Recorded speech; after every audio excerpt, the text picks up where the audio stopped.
وملائكته يصلون على النبي يا أيها الذين آمنوا صلوا عليه وسلموا تسليما اللهم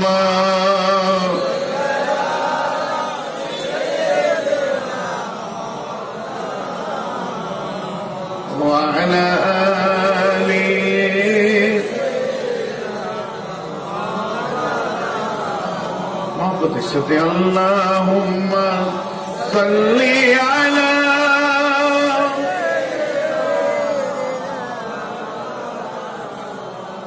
وعلى آله محبت نے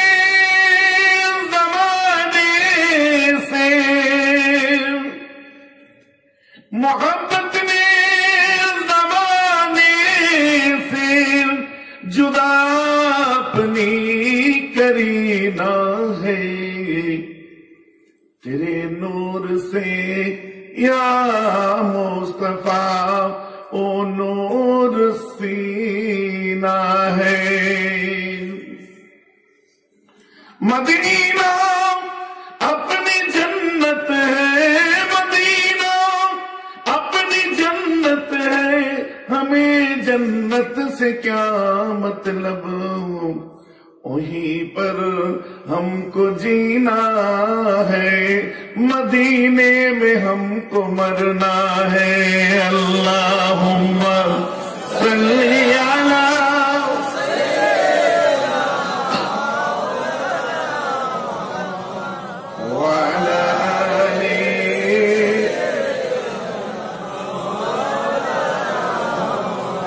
মাশাআল্লাহ সমবেত সুধী জ্ঞানী গুণী আমাকে একটু গরম চা দাও না কমিটির ছেলেরা কই এর মধ্যে আছে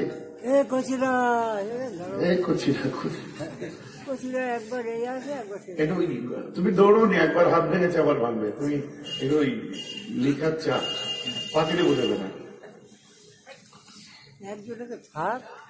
সমবেত সুধী জ্ঞানী গুণী দিন দরদ ইসলাম দরদি আমার মোমেন মুসলমান মুরব্বীগণ বয়োজ্যেষ্ঠ আমার ভাইয়েরা সমবয়স্ক সমজুটি আমার বন্ধু বান্ধবীরা মুআজ্জাজ মুহতারাম উলামায়ে ইকরাম হাজিরান মজলিস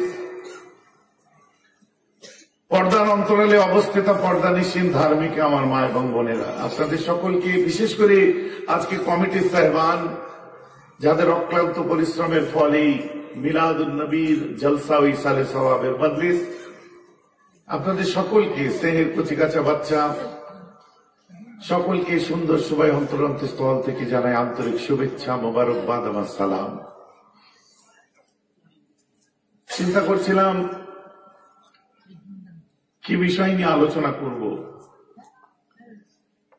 আপনি জানেন আমি যখন এদিকে আগে জলসায় আসতাম এটা বোধহয় আমরা পলসুরের কাছাকাছি আছি তাই না পলসুরের ভিতরে আছি পলসুর তারপরে কি রানীগাছি কি আছে না সব রানীহাটি হ্যাঁ এই সমস্ত গ্রাম আগে আমি জলসা করতাম বুঝলেন সাথে জান্নাতে যাওয়া তো দূরের কথা জান্নাত মাকে শুকার চান্স পাবে না হুজুর তারা কারা বলছে ওরা নামাজি আর রোজাদার আবার হাজি সাহেব ঠেলা সামলাও এখন যদি ঘুরিয়ে আমাকে কোন একটা যাদবপুর ইউনিভার্সিটি বা যে কোনো ইউনিভার্সিটির একটা ছেলে বা একটা মেয়ে যদি আমায় প্রশ্ন করে দেয় ভাইজান আল্লাহ যখন কোরআনে বলছেন that is exceptional testimony that is by Quran no author what with us reminder 15th century with us poor at age 1500 বছরে যার কোনো ভুল বার হওয়ার যে গ্রন্থটা কেউ বার করতে পারলো না আল্লাহ সেই গ্রন্থে বলছে নামাজ তোমাকে খারাপ কাজ থেকে দূরে রাখে রাখে কি রাখে না সবাই মিলে বলুন রাখে তো সুদখোর নামাজি রাখেননি আপনারা আমার পুরাতন শ্রোতারা বলবেন ভাইজান আপনার অভ্যাস পাল্টান না আপনি সত্যি আমি পাল্টাই তো নামাজি আর খেলে না কি হলো খারাপ কাজ থেকে দূরে রইলে কি করে আমার আল্লাহ বলছে দূরে রাখে, নামাজ খারাপ কাজ থেকে দূরে রাখে। নাউজুবিল্লাহ, নাউজুবিল্লাহ, নাউজুবিল্লাহ, সোম্মা নাউজুবিল্লাহ। তাহলে কি এই ক্ষেত্রে কনসেপ্টটা ফেল হয়ে গেল নাকি? নাউজুবিল্লাহ বলুন সবাই। এই ক্ষেত্রে কি কনসেপ্ট ফেল, কনসেপ্ট মিস হয়ে গেল নাকি? সমস্যা আছে।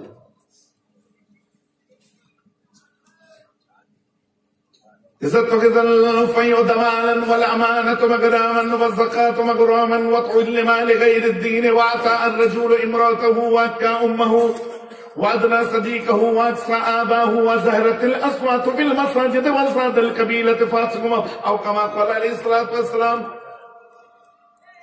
मैं এতটুকুই বলি, এর মধ্যে এসে গেছে। পুরোটা বলতে গেলে অনেক সময় লেগে যাবে। কি বলছে? কিয়ামত কখন হবে?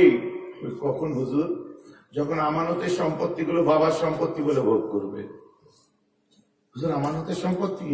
মাদ্রাসা চালাচ্ছে কোনো হিসাব নেই, মসজিদ চালাচ্ছে তার কোনো হিসাব নেই। আমি মেহরাব সিদ্দিকী জমিয়ত উলামায়ে বাংলার সাধারণ সম্পাদক হয়ে বসে আছি, কোনো হিসাব নেই। আমি আমার কথা বলছি। এতিমদের নাম করে, অনাথদের নাম করে বড় বড় গাড়ি বাড়ি বিল্ডিং করে ফেলছি। আমাদের লাভ সবকিছুতেই। বর্ষা হলে ত্রাণের জন্য টাকা দাও, খুব গরম হলে হাত পাকা বিলোপ টাকা দাও, কোনো অনুষ্ঠান হলে পানি দাও, কোনো কিছু আপনার কি বলে শীত পড়লে কম্বল দাও। কেন বুঝতে পারছেন না? বিজনেস আমাদের দারুণ। রমজান মাস এলে 500 করে শাড়ি দাও, 200 করে লুঙ্গি দাও, আর যখন কিছুই থাকবে না তখন 100টা কোরআন শরীফ দাও। গরিবরা পড়বে। তো সিজনাল বিজনেস আমাদের, জলসা করার কি দরকার আছে? তোমার নিজের গ্রামে লুঙ্গিতে বেরোবে যে তোমার পাশে ভাইটা এসে ঈদগাহ ময়দানে নামাজ পড়লো, গরিবের ছেলে, আর তুমি বেরাব ভাই 200টা লুঙ্গি দিয়ে চলে এলে। তোমার পাশের বাড়ির বউটা পিঠ টানলে পেট বার হয়ে যায়, পেট টানলে পিঠ বার হয়ে যায়, ছেঁড়া শাড়িতে পড়ে আছে, তুমি বেরা হুজুরকে যে 500 লুঙ্গি দিয়ে দিলে, আমি পাশে বসিয়ে দিলাম, মাশাআল্লাহ আমাদের ভাই খুব দানবীর। কিসের টাকা থেকে দিলে? জাকাতের থেকে দিল। বেশ করেছো। গরিবের অভাব, গরিবরা দেবে না তো দেবে কে? কিন্তু আমার মতো হুজুর হলে সঙ্গে সঙ্গে বলে দেবো, গরিবের হক তোমার উপর জাকাত আল্লাহ ফরজ করেছে। তুমি কি গ্রামেটা? দক্ষিণ, তোমার যে আল্লাহ জাকাত ফরজ করেছে দক্ষিণ কৈশোরের মানুষ, দক্ষিণ কৈশোরের লোকের জন্য, ফুরফুরার লোকের জন্য নয়। আর তুমি যদি তোমার জাকাতটা যে আমাকে দিয়ে আসো, তোমার জাকাত আদায় হবে না, তোমার নিজের এলাকার লোককে দিতে হবে, তোমার প্রতিবেশীকে দিতে হবে, বা তোমার আত্মীয় স্বজনকে দিতে হবে। প্রথম হক গায়ের কমে এসেছে তাকে দিতে হবে। কথাটা আমার বুঝতে পারছেন কি পারছেন? ভাই জানি এ ওয়াজ করলে তো আপনাদেরই লস, সে ভাই হোক। তাহলে সত্য কথা বলবো না, হক কথা বলবো না? তোমার নিজের মায়ের পেটের বোন খেতে পাচ্ছে না, আজকে তুমি যে আমাকে 10,000 টাকা দিয়ে চলে এলে। তোমার নিজের খালা খেতে পারছে না, তুমি যে হুজুরকে 5,000 টাকা জাকাতের দিয়ে চলে এলে। তোমার নিজের ছোট ভাই ধান বয়ে বয়ে কাঁদে, তার দাঁত পড়ে গেছে, খেতে পারছে না, টাকা দিয়ে তুমি আমাকে দিয়ে চলে এলে, তোমার জাকাত দেওয়া হলো? তোমার প্রতিবেশী কাঁদছে আর তুমি হুজুরকে জাকাত দিয়েছো, তার মানে কতটা আমার বোঝা যাচ্ছে তো নাকি? তো সব দেখে চলে না। যার জন্য বলছে আমানত মাগরামান, আমানতের সম্পদ গুলোকে বাবার সম্পদ বলে ভোগ করবে। এখানে দেনা, ওখানে দেনা, সেখানে দেনা, ওখানে ধার, ওখানে ধার, এর টাকা ওদিকে, ওর টাকা ওদিকে, এদিক ওদিক করে দিয়ে মুখে মাশাআল্লাহ সুন্দর দাড়ি, কপালে নামাজের দাগ, বড় জুব্বা পরে আসসালামু আলাইকুম, ওয়া আলাইকুম আসসালাম।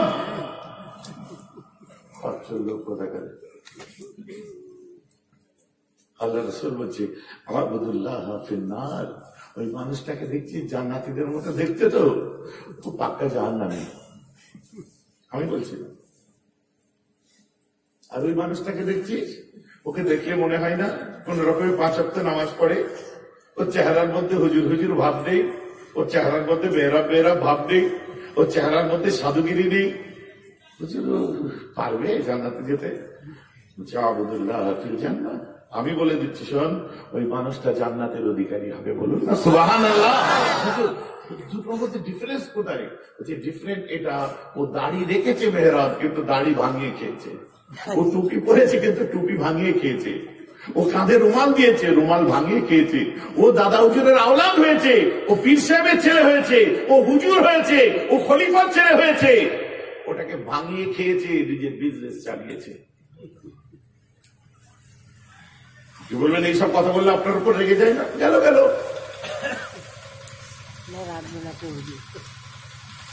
কোন মাওলানা, কোন হজরত, যে কোন হুজুর সাহেব, কোন এই কোন সে, কে রেগে গেল কে না রেগে গেল, তার জন্য আমি তাকিয়ে বসে আছি নাকি?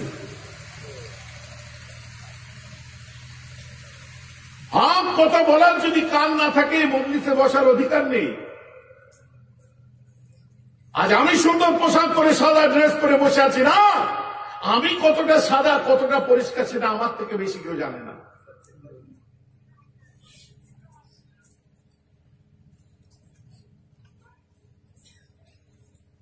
তাহলে আপনি আসুন, মানুষের হক মেনে নামাজ পড়লে নামাজ হবে তো? আল ঠেলে নামাজ পড়লে নামাজ হবে তো? দেখুন, আমরা যেখানেই ওয়াজ করতে যাই, মুরব্বীরা এসে বলে আব্বাজি, মুরব্বীরা আবার আব্বাজি বলে আমাদেরকে, বাবা একটু এই ছেলে পেলে না নামাজ পড়ে না, একটু বলবেন তো। আমি চাচা বলবো, ঠিক আছে। রোজার মাসে হারাম করে খেয়ে দিয়ে বেড়ায়, ভিতরে একটু বলবেন তো। ঠিক আছে, বলবো। মুখে সব আজকাল কি গান বার হয়েছে, সব গান গিয়ে বেড়ায়, একটু বলবেন তো, যেন দোয়া দরুদ কালেমা পড়ে। চাচা বলবো। বলে চুপ। ও চাচা আর কি বলবো? বলে ওই এখন থাক, বাকি পরে দেখা যাবে। আরে বাপ রে বাপ, ওই থাক মানে কি?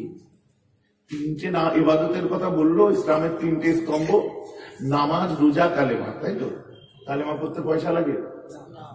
হ্যাঁ, নামাজ পড়তে পয়সা লাগে, রোজা রাখতে পয়সা লাগে, কিন্তু লক্ষ্য করে দেখুন, যাকাত দিতে পয়সা লাগে, চাচা ওইটাই বলতে পারে। হজ করতে পয়সা লাগে, ওটাই বলতে পারেনি।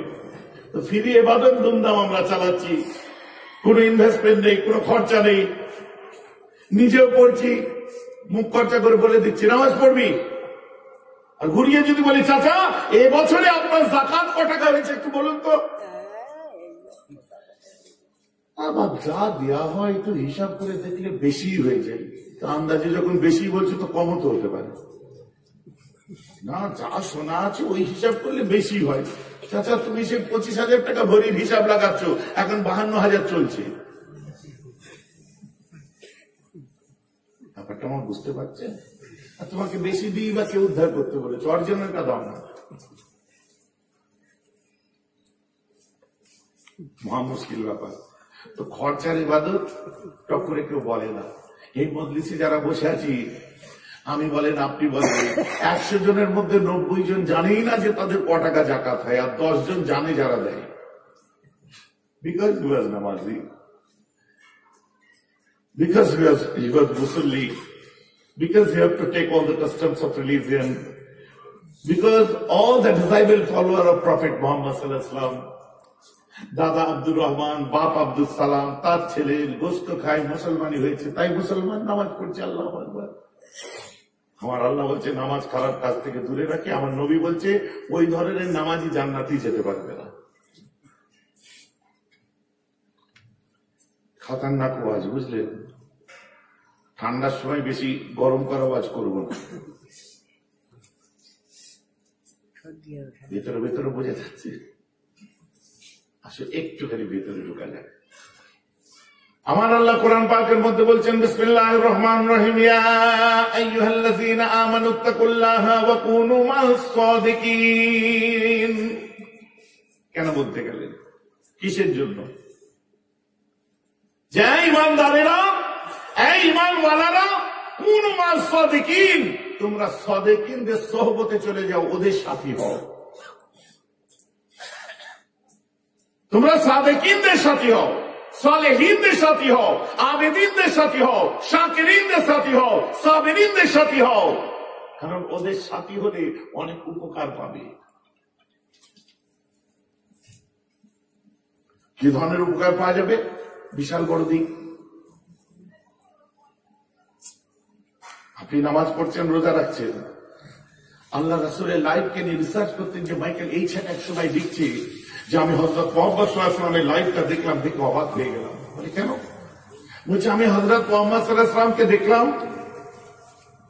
মানে পড়লাম, ইতিহাসের পাতায় দেখলাম যে হুজুর দাঁড়িয়ে আছেন একটা ময়দানে, অনেক বাচ্চা খেলা করছে। একটা বাচ্চার বাপ আসলে এসে বলছে এমন শোনো, চলো বাড়ি চলো খোকা। আল্লাহ রাসূল বলছে যাবে না, যাও। আবার বলছে বাবু চলো, বলছে যাবে না, তুমি যাও। আবার বলছে বাবু বেলা হয়েছে বাড়ি চলো, আল্লাহ রাসূল বলছে যাবে না, তুমি যাও। চতুর্থবার এসে বলছে বাবু বাড়ি যাবে না, চলো। আল্লাহ রাসূল বলছে বাবা তোমার আব্বা ডাকতে এসছে, তুমি বাড়ি যাও। বুঝতে পারছেন? ওই মানুষটাকে যে জিজ্ঞাসা, আল্লাহ রাসূলকে জিজ্ঞাসা করছে হুজুর আমার ছেলেকে আমি 3 বার ডাকলাম, আপনি না বললেন, যেতে না করলেন, আর চতুর্থবারে আপনি যেতে বললেন, কি ব্যাপার? আমার নবীজি তখন বলছে এতিম কাকে বলে জানিস? এতিমের কষ্ট বুঝিস? এতিমের ব্যথা বেদনা জানিস? এতিমের জ্বালা যন্ত্রণা বুঝিস? দেখ আমি মোহাম্মদকে দেখ, ছোটবেলায় আমি বাপও হারিয়েছি, মাও হারিয়েছি, আমার কষ্ট তুই বুঝবি না রে, আর তোর বাচ্চার কষ্টটা আমি বুঝি। হুজুর ওরা তো আমার বাচ্চা নয়, ও আমাকে আব্বা বলে ডাকে। বলছে জানি আমি খুব ভালোভাবে, তবে শুনে রেখে দে তোর পাশে যে বাচ্চাটা তোর ছেলের সঙ্গে খেলা করছিল, জি হুজুর তুই কি জানিস সদ্য হোজের যুদ্ধে ওর আব্বাটা শহীদ হয়ে গেছে। ওদের যুদ্ধে ওর আব্বা দিনের জন্য জান দিয়ে দিয়েছে। তুই যখন নিজের সন্তানকে ডাক দিচ্ছিলি, ওই এতিম বাচ্চাটা ডান দিকে বাদিকে এদিকে ওদিকে তাকিয়ে দেখছে, আর বারবার চোখ ভরা পানি নিয়ে দেখছে, আরে আমার আব্বা নাই, আমাকে আজ বাড়ি যে ডেকে নিয়ে যাওয়ার মতো কেউ নাই, আমাকে কেয়ার দেওয়ার মতো আর কেউ নাই। তো বাচ্চাটা শোনো, ওই এতিমটা যদি কেঁদে ফেলতো তোমার ইবাদত জীবনের, জিন্দেগানির জীবনের ইবাদতকে আল্লাহ বরবাদ করে দিত, তোমার নামাজ রোজা সব বরবাদ হয়ে যেত। আমি একদিন ওয়াজ করছিলাম, আমার মেম্বারের পাশে এসে দাঁড়ালো, দাঁড়াবার পরে আমি ওই বাচ্চাটাকে দেখি ঝরঝর করে কাঁদছে, মেম্বারের খুঁটিটা ধরে। আমি থাকতে পারিনি রে, আমি যে রাহমাতুল্লিল আলামিন, আমি যে বিশ্ববাসীর কাছে দয়ার দৃষ্টান্ত। আমি নেমে গেলাম, বাচ্চাটার হাতটা ধরলাম। বাবু কাঁদছো কেন? বলছে অনেকদিন আগে আমার মা মারা গেছিল, আর কদিন আগে ওদের যুদ্ধে আমার আব্বা চলে গেছে, আমার বাড়িতে আর কেউ নেই, আব্বা বলেও ডাকে না আর মা বলেও ডাকতে পারি না, আমাকে আদর করারও কেউ নেই, খেতে দেওয়ারও কেউ নেই। আল্লাহ রাসূল বলছে আয় রে শোনো, আমি তোমাকে বলে দিচ্ছি পৃথিবীর শ্রেষ্ঠ পিতা জিন্দগিয়ার বাদশাহ মোহাম্মদ আজ থেকে তোমার আব্বা। বলুন সুবহানাল্লাহ। আর উম্মাহাতুল মুমিনিন আমার স্ত্রী আয়েশা হচ্ছে আজ থেকে হচ্ছে তোমার মা, আর তাম দুনিয়ার মোমেন নারীদের সরদারা ফাতেমা আজ থেকে তোমার বোন হয়ে গেল। ওই বাচ্চাটা ওখানে ছিল রে। কিছু বুঝতে পারছেন? নামাজ পড়ার নাম ইসলাম নয়, রোজা রাখার নাম ইসলাম নয়, হজ করার নাম ইসলাম নয়, যাকাত দেওয়ার নাম ইসলাম নয়, তাসবিহ পড়ার নাম ইসলাম নয়, ইবাদতের নাম ইসলাম নয়। কেননা ইসলামের মধ্যে নামাজ আছে, ইসলামের মধ্যে রোজা আছে, ইসলামের মধ্যে হজ আছে, ইসলামের মধ্যে যাকাত আছে, ইসলামের মধ্যে ইবাদত আছে। আপনার ইবাদতের মধ্যে ইসলাম আছে কি নেই, আপনার রোজার মধ্যে ইসলাম আছে কি নেই, আপনার নামাজের মধ্যে ইসলাম আছে কি নেই, ওটা নির্ভর করছে আপনি মানুষটা কেমন। কথা ঠিক বলছি না ভুল বলছি? আপনি এমন কথা বলেন না তো আপনার কথা শুনে মানুষের জান জ্বলে যায় না তো? আগে ডাক্তার ভাই শোনো, এখন ডাকছে এদিকে ভাব কি ও দূর থেকে বলছি আমার ডাক্তার আমার, হ্যাঁ হ্যাঁ তোর নয় তো আবার কার, এদিকে মনে মনে ভাবছে পয়সা করে কিরম করে ডাকতে দেখেছ। আগে ভাই ভাই করতো। হ্যাঁ বলুন। বলছে দোকানে যাবি, যে কি বলবো, বলছি দোকানে যাবি, যে বলবি 2 কাপ স্পেশাল চা করে দিতে, 2 স্পেশাল চা নিবি, আর যে আমার নাম বলবি। মনে মনে বলছে তোমার নাম বললেই তো গাল দেবে। সেটা বলা যায়? এই বাইকের ওপরে, দামি বাইক, বাইকের ওপর পায়ের ওপর পা তুলে দিয়ে বসে আছে। চা নিয়ে এসেছে, এদিকে ফোনে কথা বলছে, হ্যালো, জেন্টলম্যান প্রমিস, হয়ে যাবে, টেনশন নেবেন না, আপনি হিট করলেই ক্লিয়ার হয়ে যাবে, কোনো টেনশন নেই।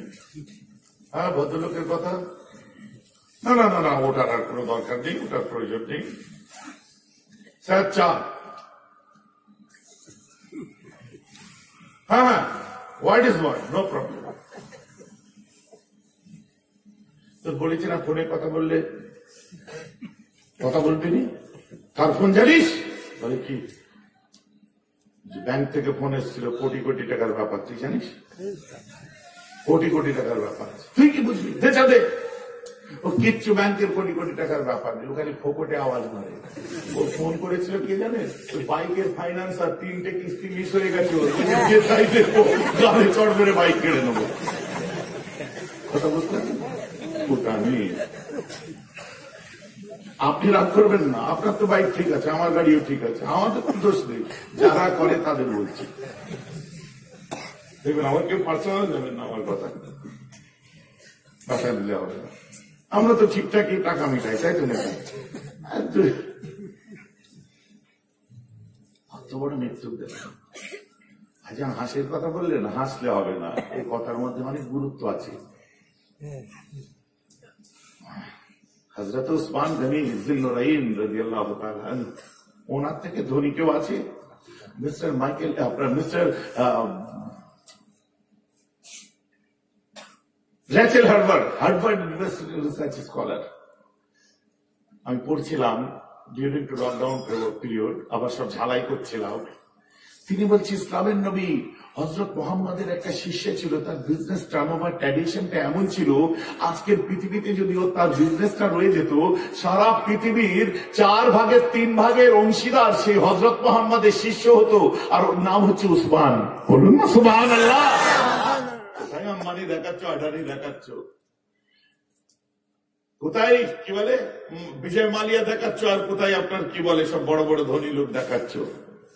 এদেরকে যদি আমি সব বলি যে এই যে স্টেজটা আছে পুরো সোনার বানিয়ে দেবো, কিনে নাও তো, এত পয়সা আছে কিনে নেবে। আর যদি বলি এই স্টেজটা দক্ষিণ কলসুর গ্রামবাসীদের মধ্যে সোনার স্টেজটাকে সবার গরিবদের মধ্যে বিলিয়ে দাও, পারবে? কলিজা ফেটে যাবে। আর আমার রাসূলের ধনীর কথা শুনবেন, বলছে আল্লাহ যদি আমার নাজাত দিয়ে দেওয়ার জন্য বলে উহুদ পাহাড়টাকে সোনার বানিয়ে দেবো, তো আমি উসমান উহুদ পাহাড় সমান সোনাকে আল্লাহ রাস্তায় বিলিয়ে দেবো। কথা বুঝে গেছে? ওমর ফারুক এইসব কথা বললে আপনাদের আগে থেকে শোনা আছে, বুঝে নেবেন। আমার যেগুলো বলছি উদাহরণ আর দিচ্ছি না, বুঝে নেবেন। আল্লাহ রাসূল দিন দুনিয়ার বাদশাহ কায় নামদার, তাকে নিয়ে লিখতে গিয়ে বলছে prayers the greatest leader of all times was Muhammad. বিশ্বের বুকে সর্বকালের শ্রেষ্ঠ লিডার যদি কেউ হয়, আমার চোখে ইসলামের নবী মুহাম্মদ ছাড়া কেউ নয়। জোরে বলুন সুবহানাল্লাহ। একদিকে যদি ইসলামের নবী মুহাম্মদকে দেখো, বিশ্বের শ্রেষ্ঠ তাপসদের মধ্যে তিনি ছিলেন বিশ্বের শ্রেষ্ঠ তাপস। তুমি যদি মোহাম্মদকে একটা বৈজ্ঞানিকের চোখে দেখো, বিশ্বের শ্রেষ্ঠ বৈজ্ঞানিক ছিলেন ইসলামের নবী মুহাম্মদ। তুমি সায়েন্টিস্টের চোখে দেখো, ইসলামের নবী মুহাম্মদ ছিল বিশ্বের শ্রেষ্ঠ সায়েন্টিস্ট। তুমি সাহিত্যিকের চোখে দেখো, বিশ্বের শ্রেষ্ঠ সাহিত্যিক ছিলেন ইসলামের নবী মুহাম্মদ। তুমি রাষ্ট্রনায়কের চোখে দেখো, বিশ্বের শ্রেষ্ঠ রাষ্ট্রনায়ক ছিলেন আমার রাসূল। তুমি নবীর চোখে দেখো, নবীদের সরদার রাসূলদের শিরোমণি ছিলেন আমার রাসূল। জোরে বলুন সুবহানাল্লাহ।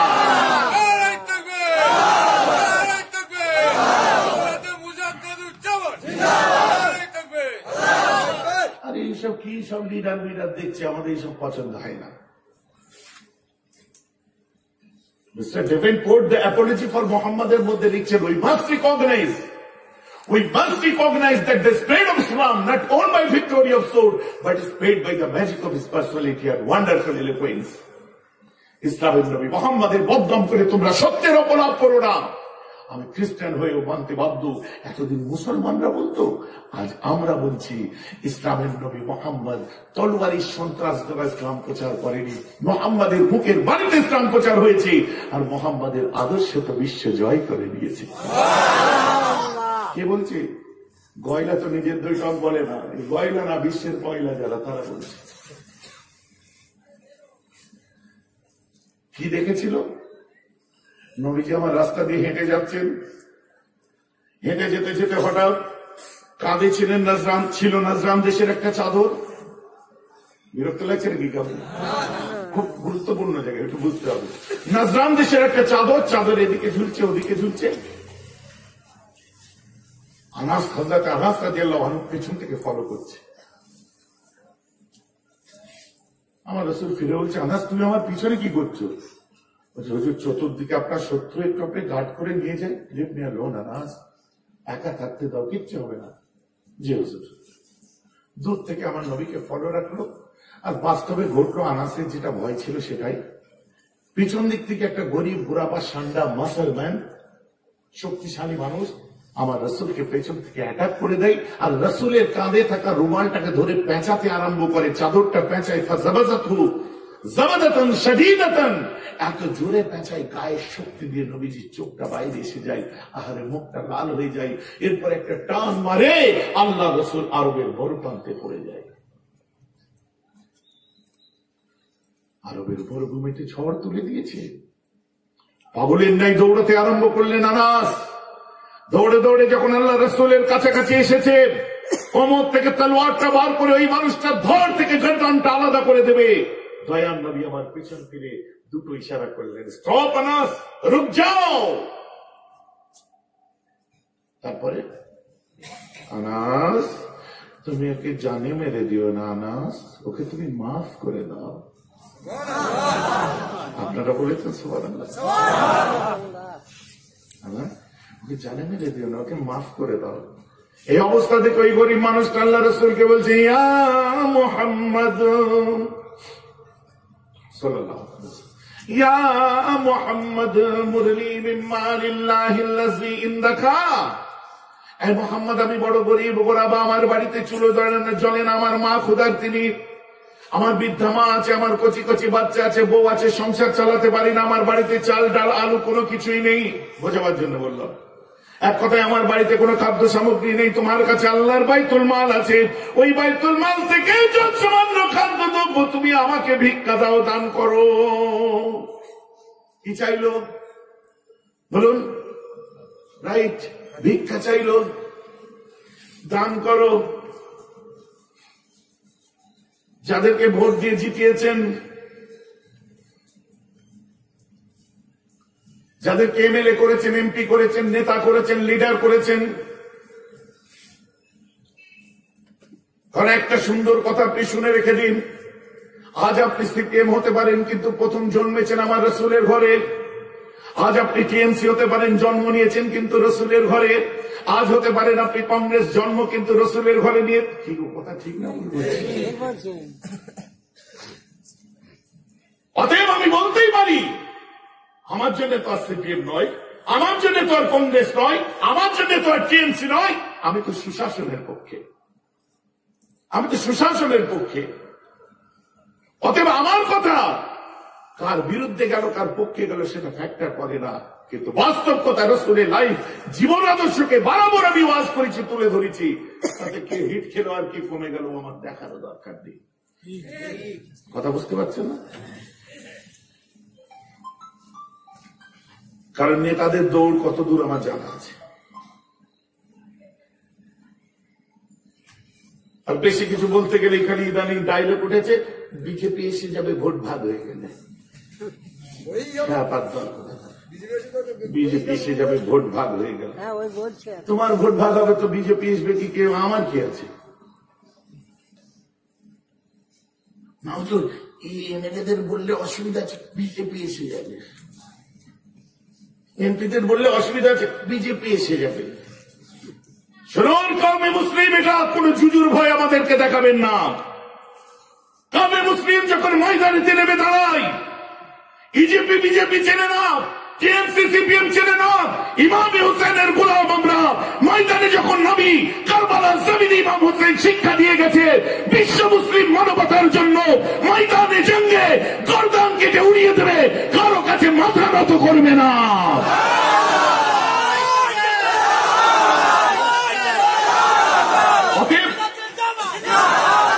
কে রেগে গেল, কে চটে গেল, কোন লিডার কি করলো, বই গেছে আমাদের।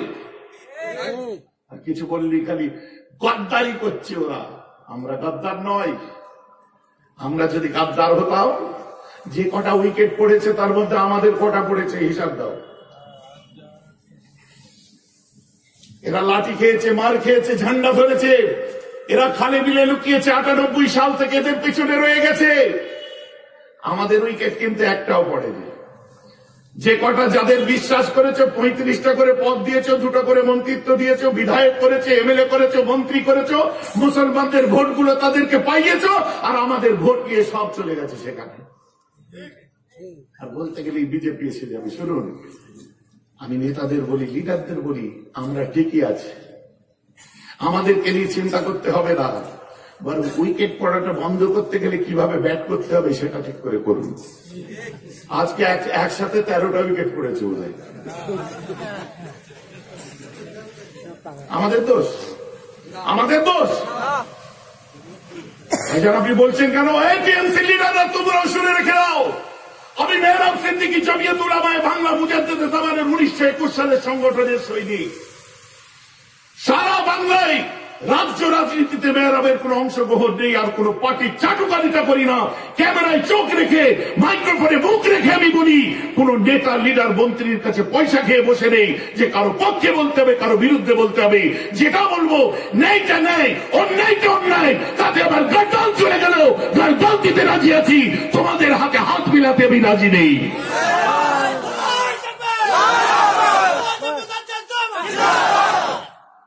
দুদিন 4 দিন জিন্দাবাদ বলতে শিখে সামান্য মেম্বার হয়ে ফক ফক ফক ফক করে কথা বলছে।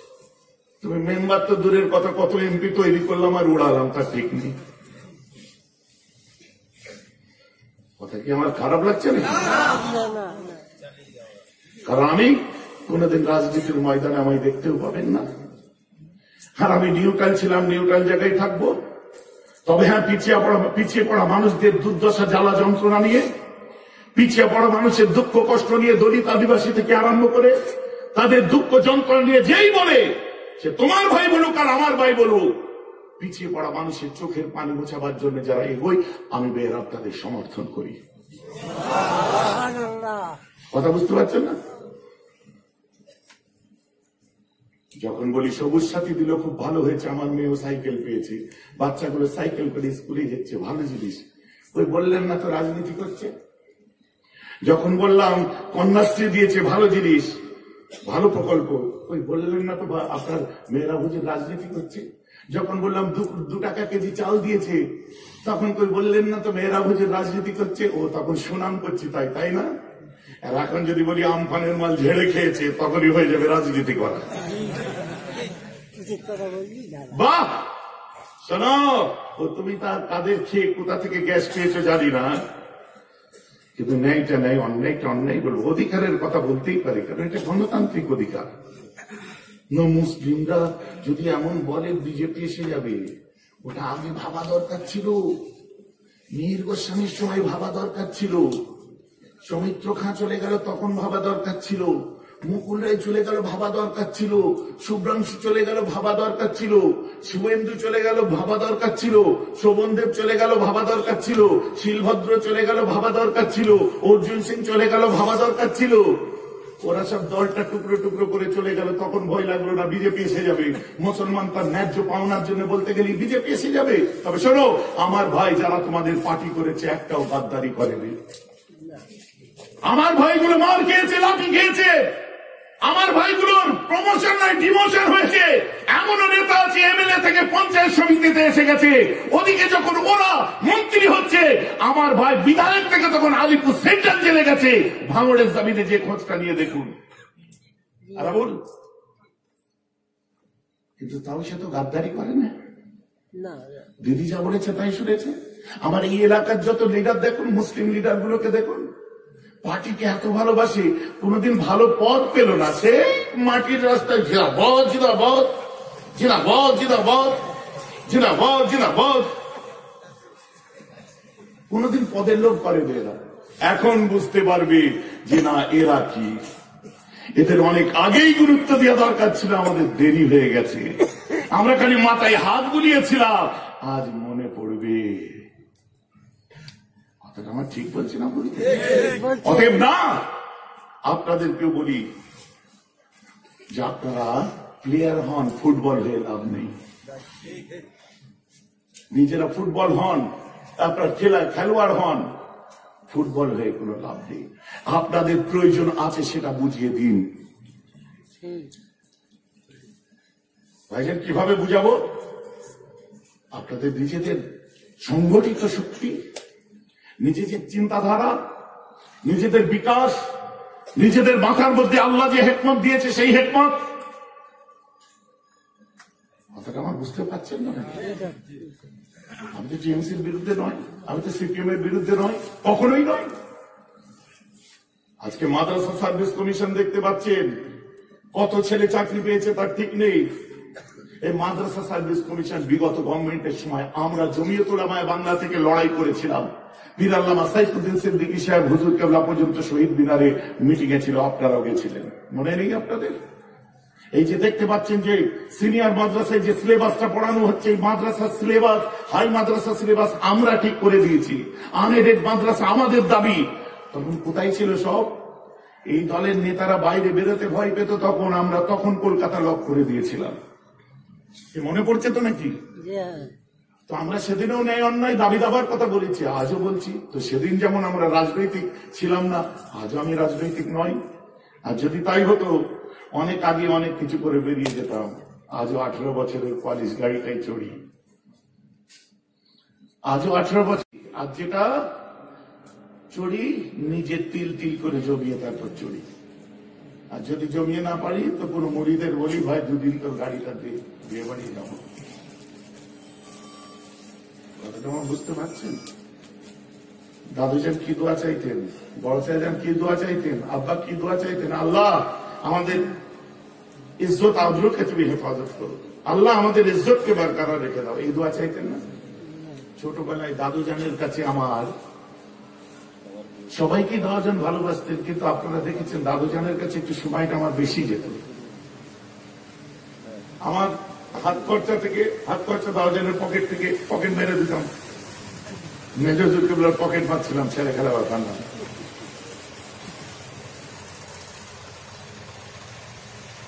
তো দাদুজান একদিন বসে আছে, বাবা মেহরাব, জি। দাদুজান বলে, কি বলবে বলো, কি চাও? আমি যে দোয়া চাই দোয়া করবেন। কি দোয়া করব?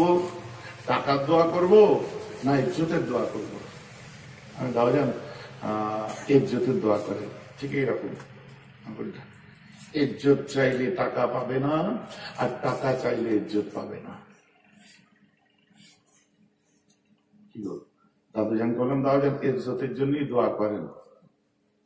আমি দোয়া করি বাবা, আল্লাহ যেন তোমার ইজ্জতকে বরকরার রেখে দেয়। আজও পর্যন্ত তো দেখতে পাচ্ছেন নিজের চোখে। বুক ঢুকে মাইক্রোফোনের সামনে চিৎকার করে দুটো কথা বললে ও না টিএমসি রাগ করে, না সিপিএম রাগ করে, না এ রাগ করে, না ও রাগ করে, সব জানে মেয়েরা ভাই একটু অন্য টাইপের।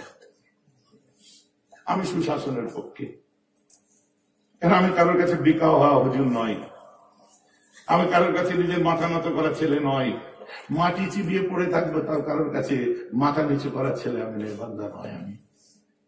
যেটা আমার মাথায় ঢুকে যাবে নেই, ইয়েস, আল্লাহ অল্প হলে বিদ্যা বুদ্ধি দিয়েছে, বিশ্লেষণ করার বিচার করার ক্ষমতা দিয়েছে। পিছিয়ে পড়া জাতিদের অবস্থা, দুর্দশা, দুঃখ, আর্থসামাজিক অবস্থা আমি পারছি না, আমার এক ভাই চিৎকার করছে, বাহ, গো হেড, এগিয়ে যাও, আমি দোয়া করি। হুজুর আপনার ভাই না আমার ভাই করছে, ও তোমার ভাই, তোমার ভাইয়ের জন্য দোয়া করি, এগিয়ে যাও বাবু। হুজুর ওর নয়, ওর ভাই করছে, ওর ভাইয়ের জন্য দোয়া করি, বেটা এগিয়ে যা। হিসাব করে পানি নিল কি নিল না, তাদের জন্য দরবারে বসে দোয়া করছি, আল্লাহ তোমার দেশের দশের কাজ করে দোয়া করছি। আর নিজের ভাইয়ের জন্য দোয়া করতে গেলে আমার বুক ফেটে যাবে। অত সংকীর্ণ হুজুর তো আমি নয়। আমরা তো 13 বছর বয়সে দাদুর কাছে বায়াত হয়েছি। কথাটা বুঝতে পারছেন না? সমস্যা কোথায়? ভাইজান, আপনি কি কোনো কারোর জন্য ক্যাম্পেইন করছেন? না, আমি কোনো ক্যাম্পেইন করার জন্য দায়িত্ব নিইনি, ঠিকাদারি নিইনি। তবে লিডার যারা নেতৃত্ব দিচ্ছে, সে কথা আছে পঙ্গা পণ্ডিত হয়ে বসে আছে, তাদের চিড়বি চিড়বি করবো কথা শুনলে, চালা চালা করবে কথা শুনলে। কারণ আগে শুনে রেখে দিন, আপনি যখন কবরে যাবেন আপনাকে কি বলবে? বিসমিল্লাহি ফি সাবিলিল্লাহি ওয়া আলা মিল্লাতে। কি বলবে বলুন? কেন মমতা ব্যানার্জি বলবে না? ওয়ালা মিল্লাতে সোনিয়া গান্ধী বলবে না? ওয়ালা মিল্লাতে বুদ্ধদেব ভট্টাচার্য বলবে না? ওয়ালা মিল্লাতে নরেন্দ্র দামোদর দাস মোদী, নরেন্দ্র ভাই মোদী বলবে না? যে প্রশ্নই আসছে না, তো কি বলে কবরে দেবে? জোরে বলুন, সবাই বলুন। তাহলে যার নাম ধরে আপনাকে কবরে দেবে, আপনি যখন জন্ম নিয়েছিলেন তার ঘরে জন্মেছেন। আর আমার দায়িত্ব, আমার কর্তব্য, কাকে ভোট দেবেন, কোন রাজনীতি করবেন, এটা বুঝিয়ে দিয়ে আমার দায়িত্ব নয়। আর দাদা হুজুর কেবলার নীতি আদর্শ এমন ছিল না যে খালি বায়াত করবো আর দড়িতে বসে তাবিজ দেবো আর তেল পানিতে ফুঁক দেবো, আমার কাজ শেষ না। মুজাদ্দেদের জামান ছিলেন, জামানার মুজাদ্দেদ, সমাজ তথা যুব সংস্কারক। সাউথ আফ্রিকার ডারবান থেকে দ্য মুসলিম ডাইজেস্ট পত্রিকা খুলে দেখে নিন, সেখানে লিখছে বিশ্বের মধ্যে যত সংস্কারক আছে তাদের মধ্যে অন্যতম ছিলেন আবু বকর, যিনি শুয়ে আছে পূর্ব ভারতের পশ্চিমবঙ্গের হুগলি জেলার ফুরফুরাতে। জোরে বলুন সুবহানাল্লাহ।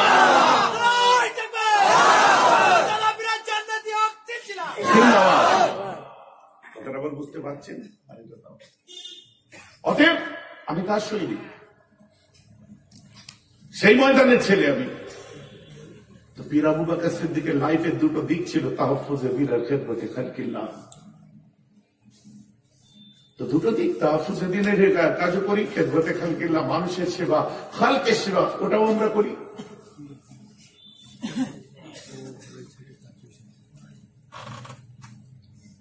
শুনুন, ওর কথাই বলে দেবেন না ওরা গদ্দার, ওদের জন্য এত করেছি তা ওরা এই করছে। সবার জন্যই করেছেন, ভাগটা আমরা পেয়েছি, শুধু ওদের জন্য বলে দেবেন না। কথা বুঝতে পারছেন? আর তার জন্য আমাদের গদ্দার বলবেন না। গদ্দার বললে ভারতের ইতিহাসকে অবমাননা করা হবে। মুসলমান যদি গদ্দার হতো, দিল্লির ইন্ডিয়া গেট লক্ষ্য করে দেখুন, ৯৭,০০০ যে শহীদের নাম লেখা আছে ওর মধ্যে ৬৫,০০০ মুসলমানের নাম লেখা আছে। মুসলমান গদ্দার হলে আশফাকুল্লাহ খানের নাম কেউ মুখে নিত না। মুসলমান যদি গদ্দার হতো, বীর আব্দুল হামিদ দেশের জন্য কামানের সামনে ঝাঁপিয়ে পড়তো না। মুসলমান যদি গদ্দার হতো, নেতাজি সুভাষচন্দ্র বোস প্লেন ক্র্যাশের পরে হাবিবুর রহমানের নাম ধরে ডাকতো না। মুসলমান এই যে আপনার দেশের জন্য, ওয়াতানের জন্য, হিন্দুস্তানের জন্য একটাই দোয়া চেয়েছে, আমরা বেঁচেছি এই দেশে, মরবো এই দেশে, আমাদের কাপড়ে যেন হিন্দুস্তানের মাটি নিয়ে দাফন করা হয়। আপনারা সন্দেহ করছেন তাদের উপরে? গদ্দার বলে দিলেন, এত করেছি তাও গদ্দারি বলবেন না? গদ্দার ওরা যারা সুযোগ নিয়েছে, সুবিধা নিয়েছে, লালবাতি গাড়ি চড়েছে, আর আপনার সিকিউরিটি নিয়ে ঘুরেছে, আজকে তারা বুড়ো আঙুল দেখিয়ে চলে গেছে। ওরা গদ্দার, এরা গদ্দার নয়। চালাকি আরম্ভ হয়েছে। কি ভাবছেন আপনার দলের নেতা, আপনার দলের লিডার বলে ভাবছেন যে আমাদের না, আমরা ওদের সোয়ালের সবে উঠাবে। আপনার দলের নেতা হতে পারে ও আমার সিলসিলার লোক। আজ টিএমসি করছে, আপনি কদর দিচ্ছেন না, আমার দলের লোক, আমি বুঝে নেব। আপনাই বুঝতে হবে না। ওদের জন্য চিৎকার করার জন্য মুজাদ্দেদ জামানের আওলাদও চুপ থাকবে না। যখন আপনার দল করতে যে ওদেরকে গদ্দার বলে দেবেন,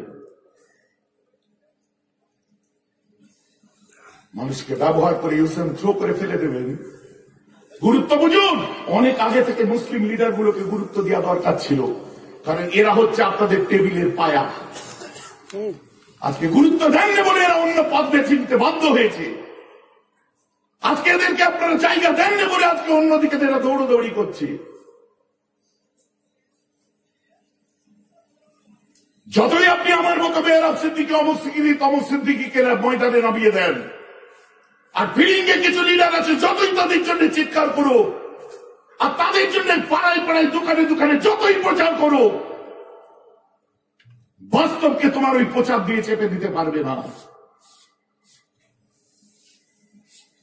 কওমে মুসলিম তারা শপথ করে ময়দানেতে নেমেছে যে আমরা চলিতে চলি, শেরের মতো চলি। ছাপ্পানির সিনা ও দেখেননি, দেখবেন আমাদের সিনাটা দেখে নেবেন। আজও প্রতিটি সরহদে বর্ডারে দেখুন আর্মি গুলোকে, বিএসএফ গুলোকে, ওখানে জাতপাতের কোনো ব্যাপার নেই। দেশের জন্য ঠান্ডার দিনে কাঁপছে, বরফে জমে পড়ে আছে। আমার ঘরের ছেলে নেই, সরদারদের ছেলে নেই, হিন্দুদের ছেলে নেই, পিছিয়ে পড়া মানুষদের ছেলে নেই, দলিতদের ছেলেরা নেই, সবাই মিলে সাজিয়ে তুললো ইন্ডিয়ান আর্মি। সেখানে যখন দেশের জন্য জীবন দিতে গিয়ে কোন মাযহাব কোন ধর্মের বিচার করে না। আমাদের প্রতিটি ক্ষেত্রে আমাদের মানসিকতাটা ওই আর্মিদের মতো তৈরি করতে হবে, তবে তো দেশের উন্নতি হবে, তবে তো উন্নয়ন হবে। আর তা নাহলে আমরা চিৎকার করলে আর একজন কয়টাদেরকে দান করিয়ে দেবে। আমার তো তেমন হবে না। আমার মুখে দাদা হুজুর আর দিলে তো দিদি হুজুর নেই। আপনারা বলেন এটা কাকে বললেন? আমি কারোর নাম ধরে কোনো কথা কোনোদিন আজ পর্যন্ত বলিনি। আমি তলোয়ার সোজা চালাবো, তুমি আমার তলোয়ারের তলায় গিরানো না পড়ো। করাত ফল দেখেছেন কাঠের মিলে? ও করাত ঘুরেই যায়। করাত বলে কাঠ আমার গোড়ায়, তুমি কাঠকে ঠেলে দেবে কেন করাতের তলায়? অথবা আমি সোজা সবটা বলবো, তুমি মাথা দেবে কেন এর মধ্যে?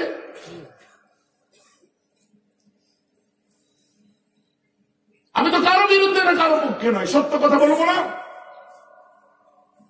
আল্লাহ রাসূল বলছে আবু যার সদা সর্বদা সত্য কথা বলবে, তাতে তোমার যদি জীবন চলে যায় গর্দান গেলেও স্বীকার করবে, সত্য বলা ছাড়বে না।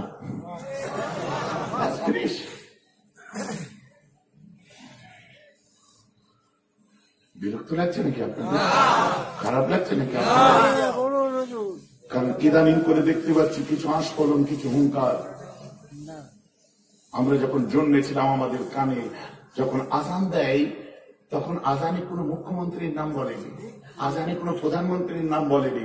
আমাদের আজানের সময় যে আওয়াজটা দিয়েছিল, আশহাদু আল্লা ইলাহা ইল্লাল্লাহ আশহাদু আন্না মুহাম্মাদুর রাসূলুল্লাহ, জন্মের পরে কাজের কানে যখন আজান দেয় আমরা মুচকি হেসেছিলাম।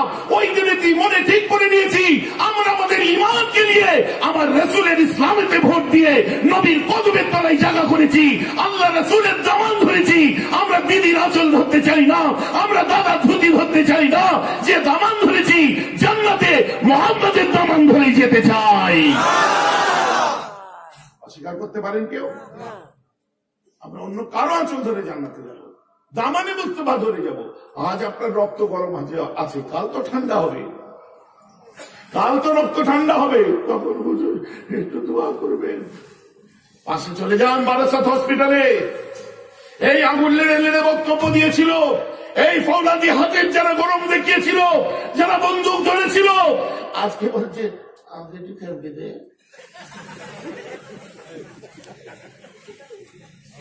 কোথা দিয়ে কোথায় তার শর্ট হয়ে গেছে, প্যারালাইসিস।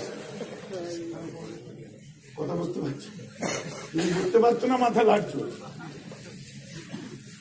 কোথায় তার শর্ট হয়ে গেছে, পানি দিয়ে, মানে দেশি ভাষা বললাম, বুঝলেন? পানি দে, পানি দিলাম তো কই গালে, কই ঠোঁট দেখে গেছে, এখানে গড়িয়ে চলে।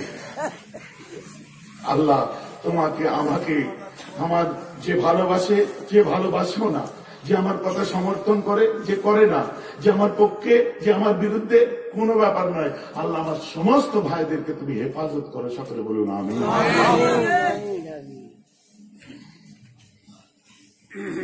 আমার ভাইরা, তোমরা শক্ত হও, মজবুত হও। লিডার গুলোকে বলছি তোমরা এই সময় ভালো করে নিজে যদি যে পার্টি করো, এই সময় চাপ দাও, মজবুত হও। এবং বড় নেতাদেরকে ফোন করে বলো, চিনতে পারছেন আমাদেরকে? তাদেরকে ফোন করে বলো, সভাপতিকে বলো, এমএলএ কে বলো, এমপি কে, চিনতে পারছেন আমাদেরকে?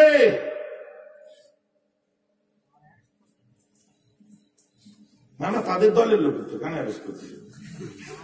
এবারে আমাদের চিনতে পারছেন? আমরা আপনাদের জন্য মার খেয়েছি, লাঠি ধরেছি, আমাদের কোনো পদ দেননি, খালি জিন্দাবাদ করার জন্য পুষে রেখেছিলেন। আর যাদের পদ দিয়েছেন কোথায় আর আমরা কোথায় দেখুন। বলুন আজকে জবাব দেওয়ার টাইম এসেছে তাদেরকে।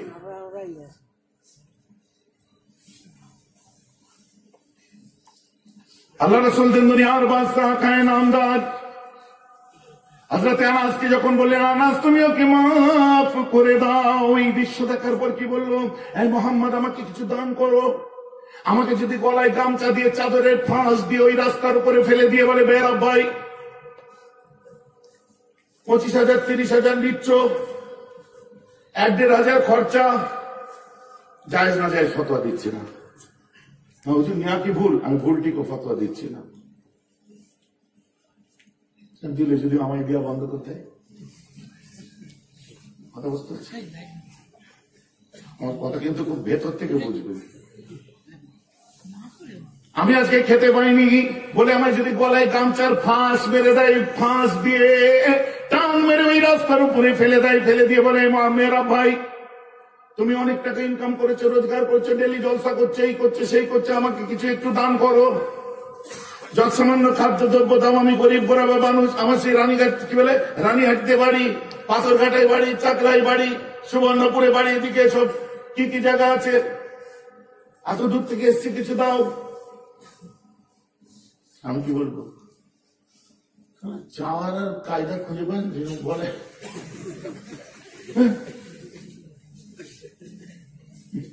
এটা ছিঁড়ে কি হয়েছে থাকে দিয়া তো দূরের কথা, ভাঙা হাত ওর কি আছে, হুজুরের মহব্বতে ভাঙা হাত দিয়ে মাপতে আরম্ভ করতে। কি কথা বুঝতে পারছেন? তুই কাজ খুঁজে পাসনি, চিনিস এমএলএ এমপি নেতা সাহেব লিডার সাহেব পাড়ায় এসেছে ভোটের সময়, চায়ের দোকানে বসে পড়লো, তাকে একটু ছেড়ে দিই। আরে না না, আমরা সব মাটির মানুষ।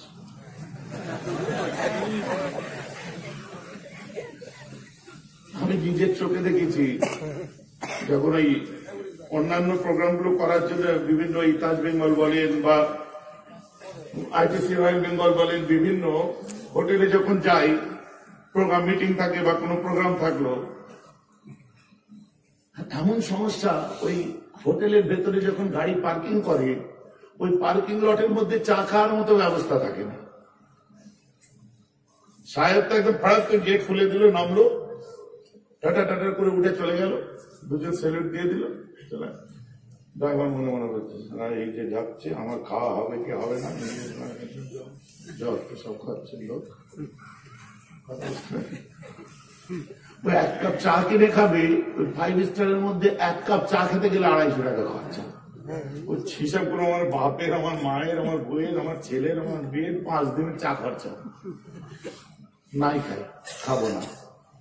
প্যাকেটে মুড়ি থাকে, ওই চোয়া মুড়ি বার করে দিয়ে ওই গাড়ির পেছনে চুট্টি করে বসে ছোট্ট মতো বিড়ি বার করে ধরিয়ে দুটান দিয়ে দিয়ে ঠান্ডা হলো।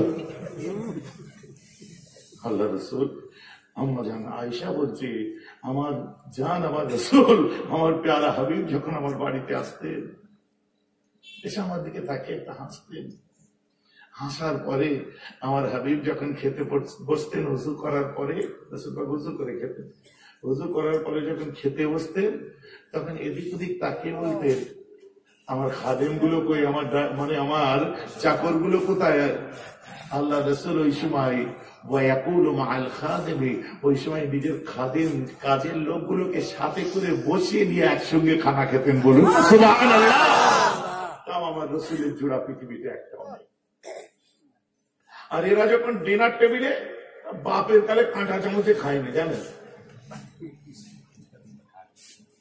কোন দিকে ধরে তাই জানেন, এরকম করে চামচটা খানিকক্ষণ দেখবে, দেখে যখন এরকম কাঁটা চামচ আমি নিজে দেখেছি, এরকম করে কাটলেট দিতে গিয়ে গালে যখন দেবো, ওইখানে তোলার আগে কেন থেকে গাল হয় কেন বলতো, এইখান থেকে টিপ করছে, যদি এই পর্যন্ত না এসে যদি চোখে যায় তো চোখটাই কানা হয়ে যাবে। আর এসে ভাব দেবে 5 স্টারে ছিলাম আর কি। আমার নিজের বাস্তব অভিজ্ঞতা বললাম, রাগ করে লাভ নেই, মন খারাপ করে লাভ নেই। কারণ তুমি যে নেতার জন্য মন খারাপ করবে, আমার নেতা তার থেকে অনেক বড়। মিস্টার উইলিয়াম মুর লিখছে, I am the disciple follower of Jesus, but Prophet Muhammad is the perfect person in another world. He was the mattered mind, not only his own is but of all ages. বলুন সুবহানাল্লাহ। ইসলামের নবী মুহাম্মাদের মতো খাঁটি এবং শ্রেষ্ঠ নেতা কোনদিন আর জন্মাবে না।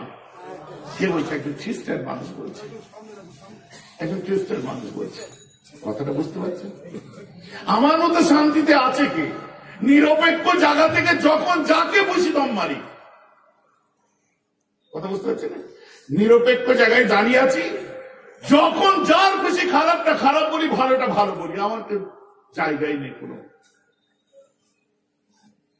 কথা বুঝতে পারছেন? যখন আলোচনা করতে যাবে, উনি একটু এইরকম আছে, তুমি একা বললে তোমার মনে বুঝবে, 5 জনকে বিশ্বাস করাতে পারবে না।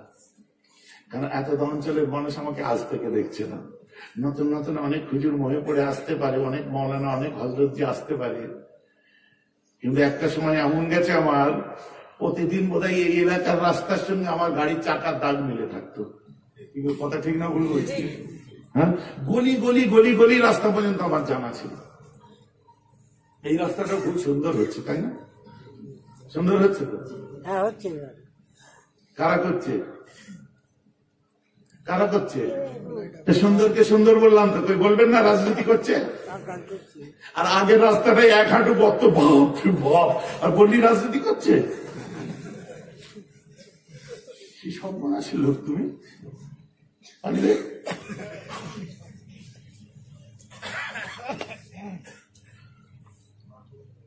আমার রাসূলের গলাইটা ফাঁস পড়ে গেছে, গায়ের শক্তি দিয়ে বেঁধেছে তো।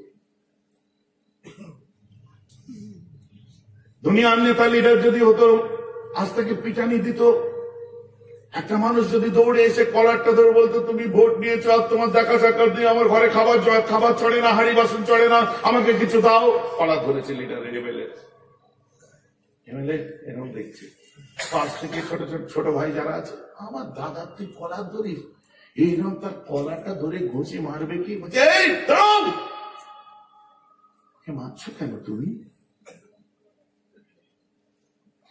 দাদা আপনার কলার ধরলো?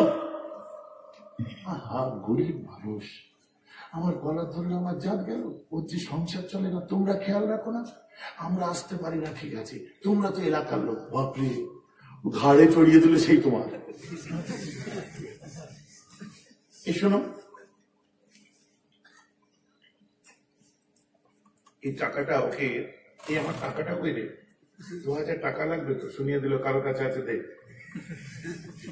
একজনে ছোট দাদা, এই যে তুই দিলি, আচ্ছা আমার থেকে নিয়ে নিস, ও কি আমার পর্যন্ত আর পাবে, হাতে দিল, এই নাও তুমি 2000 টাকা রাখো, তুমি চাল কেনো বাবা, তুমি ডাল কেনো বাবা, তুমি সর্ষের তেল কিনবে বাবা, বাচ্চাদের জন্য দুধ কিনবে বাবা। এবার আবার তোমার যখন দরকার লাগবে, এরা ঠিক সময় মতো দিয়ে দেবে, ঠিক আছে? যাও। দাদা আপনার কলার ধরল, আপনি ছেড়ে দিলেন, মাথায় বরফ মুখে মধু। শুনবেন, মাথায় বরফ মুখে মধু, নেতা হয়ে রাখলে হয়, রেগে গেলে তো হেরে গেলে, সময় মতো দিয়ে দিবি। এমন দিয়া দিল, 1 সপ্তাহ খুঁজে পাইনি, হঠাৎ ওই নদীর খালের পাড় থেকে পেট মোটা, মুখ বিকৃতি, এমন দিয়া দিয়েছে, পুলিশ কুকুর নিয়ে তাকে উদ্ধার করতে হয়েছে। যদি বিশ্বাস না হয়, ময়লা খালগুলো সার্চ করে দেখবেন কটা পড়ে আছে, কত হাড় পার হয় তার ঠিক নেই। মেহরাব ভাই বললেই দোষ, তুলনা আমার রাসূলের সাথে, নাউযুবিল্লাহ মিন যালিক। আমার রাসূল ওই সময় আস্তে আস্তে করে উঠলেন, আমার নবী কি করেছিলেন, সুম্মা দাহিকা, আল্লাহ রাসূল হাসতে আরম্ভ করে দিলেন, গলার প্যাঁচটা আস্তে আস্তে খুলতে আরম্ভ করলেন, আস্তে আস্তে খুলছে, নবীজি আমার হাসছে, সুম্মা দাহিকা, আবার হাসছে। আনাস দাঁড়িয়ে আছে, আনাস ওকে মাফ করে দে। মাফ করা যাবে না, মাফ করে দে বাবা। হুজুর কলঙ্কিত দিনের ইতিহাসের রচনা হয়ে যেত হুজুর, আর আমি আনাসের সাক্ষী হতাম। হুজুর আমি মাফ করতে পারবো না, ওকে মরতেই হবে হুজুর। আনাস তুমি ওকে মাফ করে দাও, ইটস অ্যান অর্ডার। আমার আদেশ, আমার হুকুম, তুমি ওকে মাফ করে দাও। দেখো ভাই, আপনারা ঠান্ডায় দাঁড়িয়ে আছেন, কষ্ট হচ্ছে না তো? এত মানুষ, ভেতরে জায়গাও নিয়ে বসতে উঠবো, যদি একটু চেপে চুপে হয় ওনাদের একটু বসিয়ে নেন না ভাই। না ওনারা মনে করেছে কি এই শেষ হয়ে যাবে, এবার চলে যাবো, আর একটু ভালো না লাগে চলে যাবো। তোমাদের যা হবে না আমি বলে দিচ্ছি, শোনো, যতক্ষণ শুনে মনে হয় আর একটু শুনি, শেষকালে সব বনাস। বসে পড়ো, যদি জায়গা থাকে বসো। ওরা সেই প্রথম থেকে যাবো যাবো যাবো যাবো এই করতে করতে তারা দাঁড়িয়ে রয়ে গেছে। জানি একটু ভালো লাগলে যাবো, খারাপ লাগলে চলে যাবো, একটু শুনি। আর করতে করতে 1 ঘন্টা পার হয়ে গেছে, ওরা নিজেরাই জানে না। ঠান্ডা লাগছে? ঠান্ডা লাগছে? আজকে খুব ঠান্ডা। আল্লাহ রাসূল গলার রুমালের প্যাঁচ, আনাসকে মাফ করো, ইটস অ্যান অর্ডার। এটা তোমার হাবিব হাই কমান্ডের আদেশ, এটা আমার অর্ডার, তুমি মাফ করে দাও। হযরত আনাস ওই সময় কি করলেন, তলোয়ারটাকে জমিনেতে জোর করে গিয়ে দিয়ে বাচ্চা ছেলে কাঁদছে। আল্লাহ রাসূল মাথাটা দিয়ে ধরলেন, কোমরে শুলেন, আনাস বাচ্চা ছেলের মতো কাঁদছে। হুজুর, আমার যদি আজ গর্দান চলে যেত আমার এত কষ্ট হতো না। আমি আনাজকে যদি টুকরো টুকরো করে কেটে ফেলে দিত হুজুর, আমার এত কষ্ট হতো না। হুজুর, আমার জান চলে গেলে এত কষ্ট হতো না। হুজুর, আপনার লোমেতে আঘাত লাগলো, আপনি রাহমাতুল লিল আলামিন। আমার রাসূলও কাঁদছে, দেখেছো তো আমার নবীকে। আনাসকে হচ্ছে, আনাস এত ভালো কেন বাসিস আমাকে? আনাস, হুজুর আপনি আমার জান, আপনার কদমে আমার মা বাপ কুরবান, মাফ করে দিলেন। জি হুজুর। আল্লাহ রাসূলকে বলছে, এত বড় মনটা বুকের মধ্যে রেখেছেন কি করে? আপনার রাস্তায় কাঁটা দিত, আর সেই বুড়ির বাড়িতে আপনি জ্বর এসেছিল দেখতে গেছেন, আপনাকে আঘাত দিত, আপনাকে কাঁদাতো, আপনাকে টিটকিরি মারত। হুজুর, আপনার যখন 3টে ছেলে মারা যায়, ওই সময় আপনাকে সন্তানহীন কোনোদিন আব্বা ডাকতে পারবে না বলে আপনার রহস্য টিটকারি করেছিল হুজুর। হুজুর, ওদের যুদ্ধে আপনার দাম শহীদ করেছে, দাঁত ভেঙে দিয়েছে, কপালে কড়া লেগেছে হুজুর, তারপরেও আপনি ওদের মাফ করে দিতে পারেন হুজুর, আপনার তো জবাব নেই। সুবহানাল্লাহ, আপনার তো হুজুর কোন জবাব নাই। আল্লাহ রাসূল বুকে করে জড়িয়ে বলে, আনাস সুম্মা দাহিকা, আমার নবী আবার হেসে বলে, সুম্মা আমার লাহু লিকাইন, যাও যাও আনাস, ওকে তুমি মাফ করে দাও, আর আল্লাহর বাইতুল মাল থেকে একটা বড় উটকে ওভারলোড করো, আর বেচারা গরিবটার বাড়িতে পাঠিয়ে দাও। কি বলছি? we must recognize, আমরা আজ আবিষ্কার করেছি that the spread of Islam not owned by victory of sword, সত্যি ইসলাম তলোয়ারের দ্বারা বিজয় লাভ করেনি। যদি করতো তাহলে আনাস তলোয়ার বার করেছিল। হ্যালো, আজ বুঝে যাচ্ছে তো নাকি? আনাস কিন্তু তলোয়ার বার করেছিল, তলোয়ার নবী নামাতে বলে, আর আনাসকে বলে, আনাস তুমি ওকে মাফ করে দাও। ওই মানুষটা বলছে, এই মুহাম্মদ, এটাই যদি আপনার ধর্ম হয়, আর দেরি না করে আপনার আদর্শে আমি মুগ্ধ হয়ে গেলাম, আমাকে কালেমা পড়িয়ে মুসলমান করে দিন। কালেমা শরীফ পড়ে মুসলমান করে দেন। আজ বোঝা যাচ্ছে কোথায় কি। অতএব তার উম্মত গুলো নরম দিলের মানুষ, তাদেরকে নিয়ে ছেলে খেলা করবে, হয়তো তারা বুঝতে পারেনি, হয়তো তাদেরকে কেউ আবার খেলিয়ে দিচ্ছে, তাহলে আমি মেয়েরাম, আমিও কি বুঝতে পারিনি? আমি আপনাদের পর নয়, আপনজন। কথাটা শুনতে খারাপ লাগলে হবে না। ও আজ তোমাদের হয়তো বকছি, ও লিডার সাহেব, নেতা সাহেব, কিন্তু তোমার দুদিনে যখন আমাকে গিয়ে বলবে, ভাই যেন অমুক লিডার ছিল, তার শরীরটা একটু খারাপ, আমি আল্লাহর কাছে তখন হাত তুলবো তোমার জন্য। আজ হয়তো মনে হবে ভাইজান বকছে, যেদিন শুনবো তোমার ছেলে অসুস্থ, তোমার বউ অসুস্থ, তোমার দুর্দিন পড়েছে, সেই দিনে আল্লাহর কাছে মুজাদ্দিদ জামানের দরবারে এই বান্দাই তোমার জন্য হাত তুলে কাঁদবে। পর ভেবো না। ন্যায় সত্যের খাতিরে যেটা বললাম, কারণ তোমরা মুফতি আজম মির্জা হুজুরের মুরিদের ঘরের ছেলে, দাদা হুজুরের সব আওলাদদেরকে তোমরা ভালোবাসো, আমার একটা দাম থাকবেই থাকবে। এই কথা ঠিক না বলছে? অথবা আমি যেটাই বললাম কারোর কাছে বিক্রি হয়ে বলিনি বাপ, যেটা বলেছি ন্যায় সত্যের খাতিরে বলেছি। আজ একটা জিনিস বললাম, কতগুলো ফর্মালিটির নাম ইসলাম নয়। জীবনটাকে গঠন করুন, ইবাদত করুন। ইলমে তাসাউফের জগতের মানুষ হন, ইলমে মারিফাতের জগতের মানুষ হন। যে কথাটাই বলিষ্ঠ কণ্ঠে বলবেন, দেখবেন কমেন্ট গুলো বিরুদ্ধে নয়, পক্ষেই আসবে। তার দলিল সামনে রাখেন আপনাদের দোয়ায়। কথা বুঝতে পারছেন? চলুন আমার রাসূলের উপর একটু সালামের নজরানা। ইয়া নবী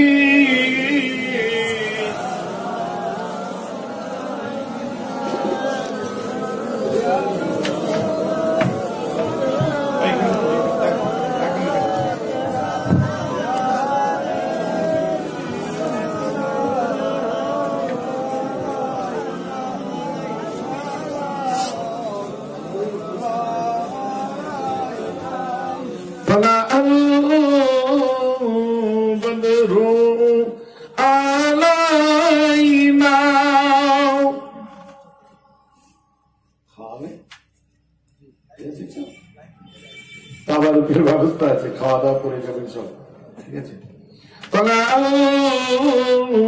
বদরু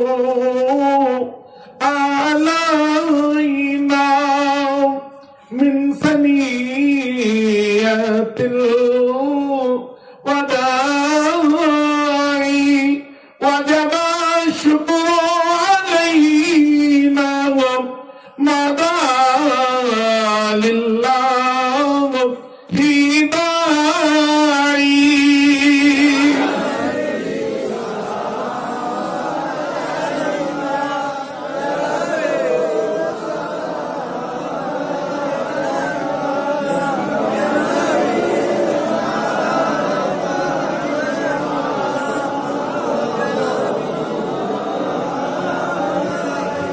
أنت شمس أنت بدر أنت نور فوق نوري أنت سر وضالي أنت مصباح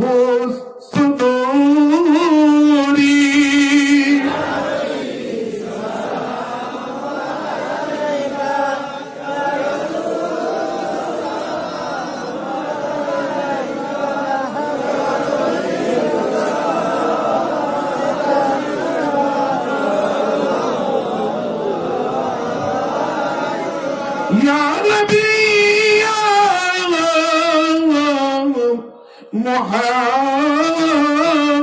मुहम्मद या रसूल ख़ाम फी कईमे या मुअय्यद या मुमाज्जद या इमाम अल क़िबलतैन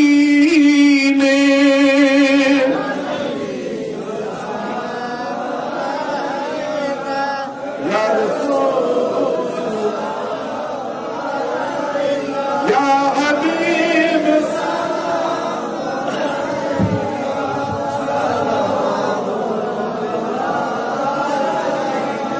या रब्बि सल्लि व सल्लिम दाइमन अबदा अला नबी का